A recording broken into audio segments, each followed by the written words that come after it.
Hey guys, I'm Liana Ramirez, and you're listening to So Looking Cool. Welcome to So Booking Cool. It's Jewel B.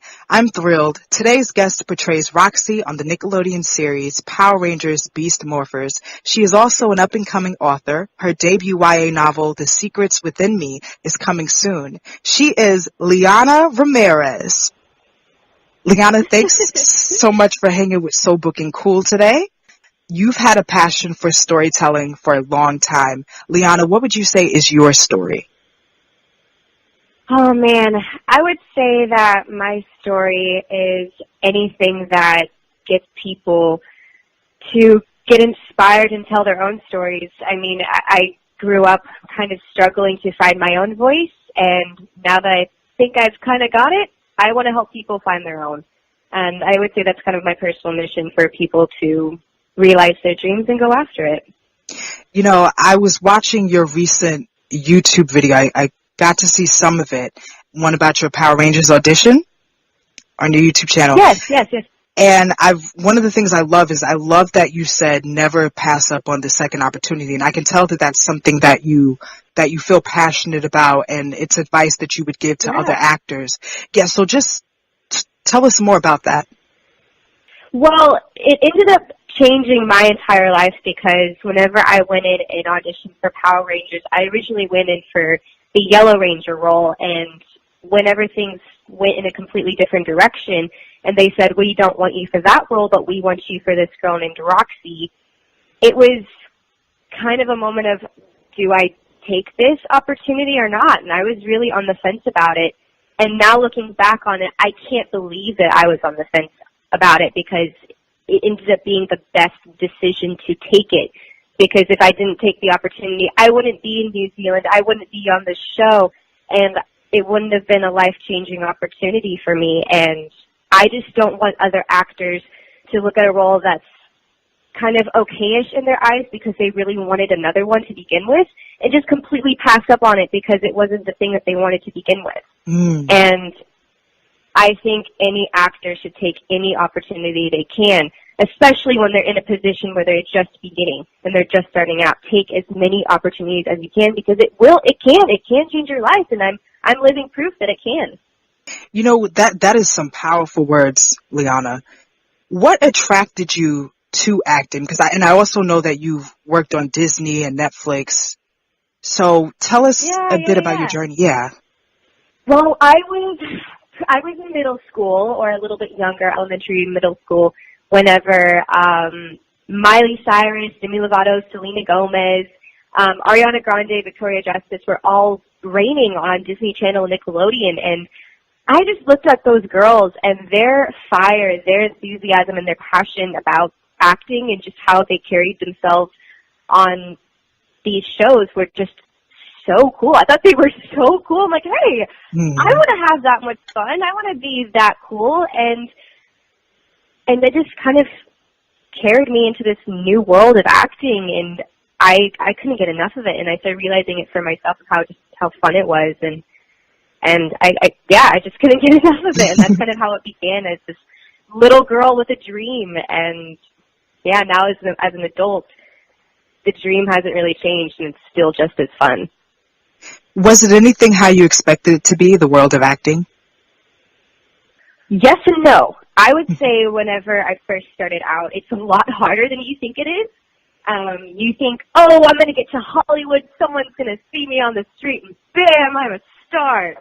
No, it doesn't work that way. I mean, you can get lucky, but if you try to make it, it's going to take a lot of hard work and a lot of auditioning and a lot of rejection to hundreds of auditions that you're just kind of slaving away, and you're trying and you're trying and you're trying. And I would say the biggest thing is I didn't realize how hard acting would be from an audition point of view. And then it's really difficult on set too. You have to really take care of yourself as an individual. It's very long hours, but the best thing about acting is if you love it, it doesn't feel like work, and you can get through the day pretty darn easily if you keep that in mind.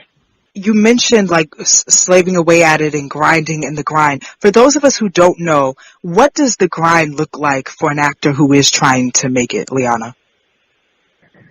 Well, it can look like no money. It can look like you're going to several auditions a week and hearing nothing back.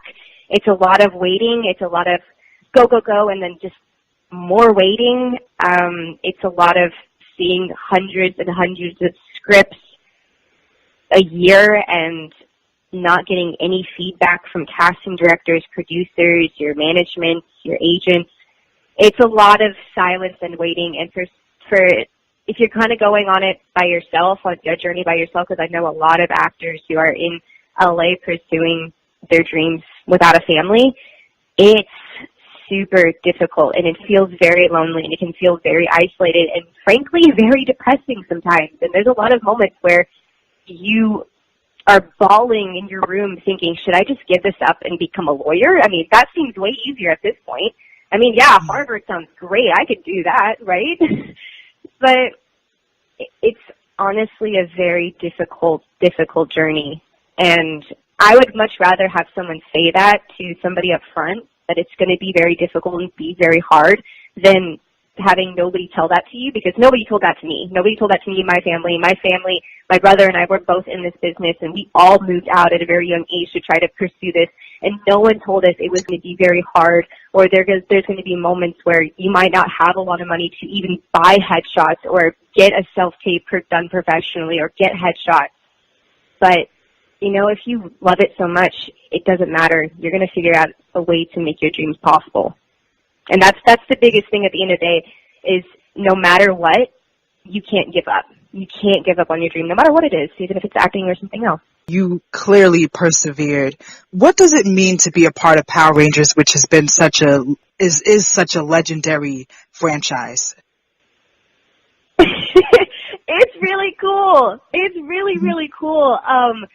Man, the energy from just the show itself, of how uplifting and inspiring it is, that's such a cool thing to be a part of, to be a part of a show that has such an awesome message. And then the fans themselves are so welcoming and so supportive and so passionate, and they've welcomed us with such open arms. So to be a part of a show that's already well known is super cool as an actor. You don't have to go in to a brand new pilot that you have to work really hard on getting marketing done out there. It's already done for you. People are going to watch it automatically. That's really freaking cool. But I think the coolest thing is just having an amazing fan base who just supports you so much, and they bend over backwards. They just love us, and it's amazing. It's just so cool. It's really freaking cool. Yes, and with it being, because this is a unique version, this is a new version, Beast Morphers. So, yes. So tell us how this one is unique, but also still has what Power Ranger fans who grew up with it, like from earlier on, can appreciate about this series. I think the stuff that it keeps from the original shows is it has this nostalgic feel.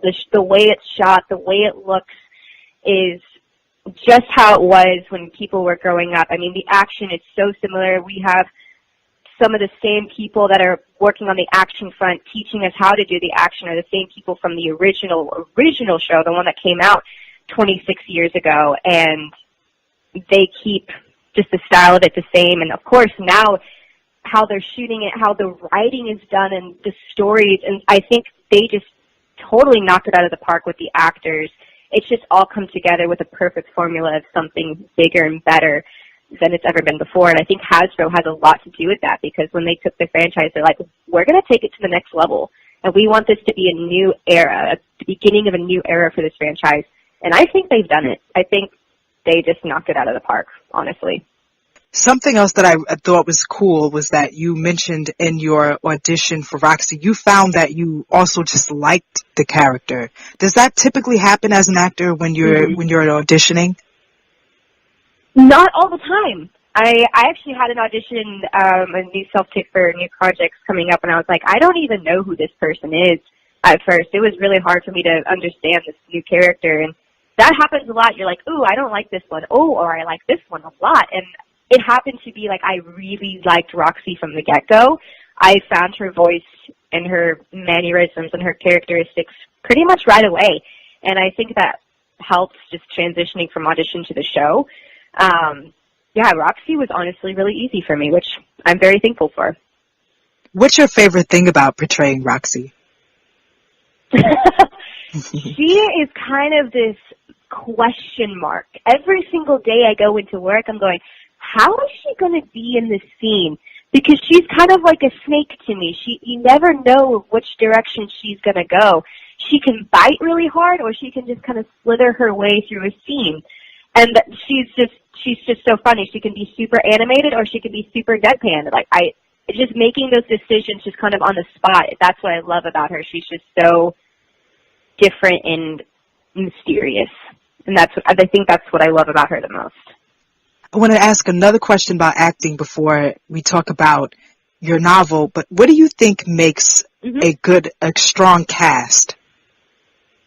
I think it's the willingness to be open and being friendly with castmates. I think whenever people put their egos aside, I think that's like the biggest thing is just putting yourself aside and being willing to be a friend. And sometimes that's easier said than done for most people, but I think everyone in this cast didn't really have an ego at all, and we were just friends right away, honestly, and we just became an instant family. And I mean, whenever you're traveling across the world away from your families, it's hard, and we kind of needed to become family, and we have. And these group of people are honestly like they're going to be friends for a lifetime. I love our cast so much. They're amazing. They're amazing people. So, The Secrets Within Me, tell us how this came about, Liana. It's a YA novel. It's your debut. Yes, I want to hear all about this. I saw some of the campaign video. I'm so excited. Yeah. Oh, yes. I did an Indiegogo a year ago for it, and that was quite successful. And I just can't believe it's been a journey. It's been a journey. So, yeah, let me tell you about it. I was about, 9-10 years old whenever I first came up with the idea, and it's just been one of those stories that's never been able to leave me. And I just started writing the story for fun because I loved the characters. I loved this world. I always wanted to be in this world and just get away from our crazy world and go into this. Like a lot of people will do when they pick up a book, they just want to get away. And as I started writing it for fun, I started realizing, wait, I kind of want to do this professionally. Like, wouldn't it be cool to walk into Barnes & Noble one day and see your book on a shelf? And wouldn't it be cool to walk past a coffee shop and see a random person reading your book and smiling as they're reading it? And I knew that I couldn't keep this story to myself, no matter how long it took me to get it out there, because it's been a while. Let me tell you, it's been a journey to get this thing done. And, yeah, I just can't wait for people to actually have it in their hands. Oh, man, I'm so excited. That's wonderful. You can just, feel the excitement radiating. Can we expect it in the summer? Is that right? Yes. As of right now, yes, it is. I have a bunch of people on my team now. It's not just up to me at this point for a release date. I have editors, I have my team, my management, my agency all involved. But as of right now, we're projected for the summer. And the good thing is I'm going to be self-publishing, so I'll be self-publishing through Amazon, their Kindle program and all their stuff. So that's kind of the goal, is to self-publish. So whenever I do have an official release date, it's going to be out in the public's hand in literally hours. So that's the great thing about self-publishing and doing it on your own, is that when it's done. People will have it. What advice can you give to the self-publisher, like someone who is feeling like they need to write a book and they need to get it out and they want to take that route of self-publishing? Self-publishing? Okay, so one, finish your book. You got it. It's hard, but you got it. You can finish your book. But also, don't just think that your first draft or what you've written is the best thing in the world, because it's going to have some issues. And I would say have professionals look at it, have editors look at it, have people format it, get graphic designs, get a professional book cover done, because you just don't want to throw something out there for the world to see that's not 100%. Give it the best you've got. You've worked for how many hours on it? give it its best shot to become successful. So if you're going to do it on your own, make sure it's the best that it can possibly be, and don't publish something that isn't ready, because a lot of people do that. Do you think that there's such a thing as waiting too long? Like what if somebody feels like their manuscript is still not where it should be, but a lot of time, or what is considered a lot of time, do you think? The thing about a book is that it's a lot of words on a page, and you can work on these words for how long you want. Honestly, the thing about stories is that you can continuously change it for years and years and years. And I would say whenever you feel like you can't change it anymore, and then people outside of yourself are saying it's ready, then it's ready. Trust them. Trust them that it's ready. And don't continue to go back and tweak it. Just, you have to trust yourself and the people around you saying it's done. And you've got to move on from that and then grow from there and find another story to work on. Yes. Oh, wow. Yeah. That definitely resonates. Were there any favorite books of yours that you had in even now? Oh, my gosh. All the Harry Potters. Oh, my goodness. I know that's such a cliche answer, but, man, there is a reason J.K. Rowling is so good. Those books are so beautiful and magical and super easy to read. I love the Harry Potters. I love my editor, actually. She's a young adult author. Her name is Kim Chance, and she recently wrote a book called Keeper that I'm super in love with right now and support that like crazy. So, yeah, she's an up-and-coming author, and she's amazing. Yeah, I would say those are my top favorites. And, those are my favorites right now. Yeah, let's give and have been for a while. Yeah, Harry Potter, that's classic right there. J.K. Rowling, it's a classic. It really is. And I want to give a shout out to your editor, who you did mention is an author as well. Kim, you said? Yes. Yes, her name is Kim Chance. Amazing woman. Hi, Kim Chance. That's cool. I hope I said it right. But also, like, with The Secrets Within Me, I heard that you would like for this to become a franchise. Is that right? Yes, I actually would. That would be, honestly, the biggest dream of my life. I mean, yeah, to be an actress is fantastic. To be a writer is fantastic. But honestly, I would love for this thing to become like the next Hunger Games, the next Harry Potter, the next world for people to just fall in love with and go into and just get away from our crazy world, because our world is a lot, and I would love for the Secrets Within Me world to be the new world to escape to. And I would love for it to have movies and just for it to be everywhere. Yeah, I want it to be this amazing new joy for people. You go and you make it happen. I believe it. I believe it's going to happen. Thank you. I will. No problem, Liana. Liana, it's been such a pleasure chatting with you. Thank you so much. I would love to talk to you again in the future. And I really am looking forward to The Secrets Within Me. Thank you. Thank you so much. It's been such a pleasure talking with you. You've been super, super sweet. Liana, how can people keep up with you? Well, I'm on social media, of course. My Instagram and Twitter handle is at Liana K. Ramirez. Of course, my YouTube channel. All right. Thank you again to all the listeners. And until next time, so booking cool. Hey, guys. I'm Liana Ramirez, and you're listening to So Booking Cool.